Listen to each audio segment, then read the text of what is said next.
नमस्कार, Bharat express UP देख रहे हैं आप और मैं हूं आपके साथ यास्मीन शेख। हेमा मालिनी को लेकर जयंत चौधरी ने ऐसा बयान दिया है कि हेमा जी खुद शर्मा जाए।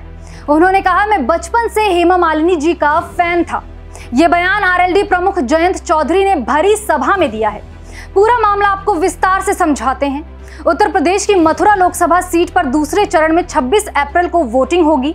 मथुरा के वृंदावन में हुई जनसभा में राष्ट्रीय लोकदल के अध्यक्ष और सांसद जयंत चौधरी ने बीजेपी सांसद और मथुरा से बीजेपी प्रत्याशी हेमा मालिनी के लिए वोट मांगी है। इस दौरान आरएलडी मुखिया जयंत चौधरी ने खुद को हेमा मालिनी का फैन बता दिया और 15 साल पुराना किस्सा भी उन्होंने सुनाया। क्या क्या कहा आपको बताते हैं। मथुरा में हुई जनसभा में जयंत चौधरी ने कहा, मैं भी बचपन से हेमा मालिनी जी का फैन था।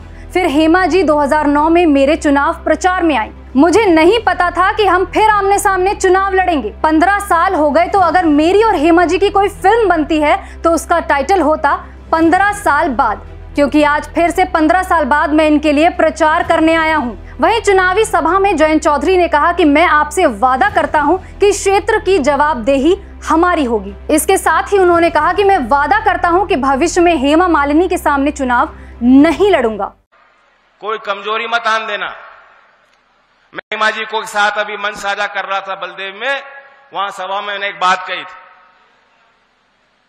हेमा जी को मैं बचपन से मैं भी हेमा जी का ही फैन था। फिर हेमा जी 2009 में मेरे चुनाव प्रचार में आई। मुझे नहीं मालूम था फिर हम आमने सामने चुनाव लड़ लेंगे। अगला चुनाव आमने सामने लड़ गए। 15 साल हो गए। तो अगर हमारी, मेरी और हेमा जी की कोई पिक्चर बननी थी, उसका टाइटल होता 15 साल बाद। क्योंकि अब दोबारा हेमा जी 15 साल पहले मेरे लिए प्रचार करने आई थी। आशीर्वाद आपने भरपूर दिया था, इनका सहयोग मिला था। आज 15 साल बाद मैं इनके लिए मांगने आया हूं, तो मेरे इस उम्मीद पे आपको खड़ा रहना है। मैं आपको वादा करता हूं, इस क्षेत्र के लिए हमारी जवाबदेही रहेगी। और हेमा जी, हम और आप कभी आमने सामने अब चुनाव नहीं लड़ेंगे। ये भी तय हो गया। इस बार मैं इनके लिए आ रहा हूं। हो सकता है अगली बार कभी मैं लोकसभा लड़ूं तो आप मेरे लिए प्रचार करने जरूर आओगे। ये भी वादा आपसे लेता हूं। लोकसभा चुनाव की पहले चरण की वोटिंग हो चुकी है और दूसरे चरण में होने वाली वोटिंग के लिए सभी दलों के नेता जनसभाएं कर रहे हैं। वहीं मथुरा लोकसभा सीट पर भी दूसरे चरण में 26 अप्रैल को वोटिंग होगी। इस सीट पर बीजेपी ने मौजूदा सांसद और एक्ट्रेस हेमा मालिनी को फिर से चुनावी मैदान में उतारा है। मथुरा के वृंदावन में हुई जनसभा में गृह मंत्री अमित शाह भी आए थे।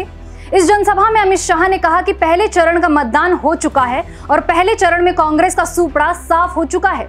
दूसरे चरण में भी इस यात्रा को जारी रखते हुए वृंदावन से काशी तक कमल को विजयी बनाना है। इसके साथ ही अमित शाह ने कहा, चौधरी चरण सिंह वो नेता हैं जिन्होंने किसानों की भूमि को सुरक्षित करने का काम किया है। चौधरी साहब ने कांग्रेस किसानों की भूमि बचाने के लिए छोड़ी थी। कांग्रेस ने इतने सालों तक उन्हें भारत रत्न नहीं दिया।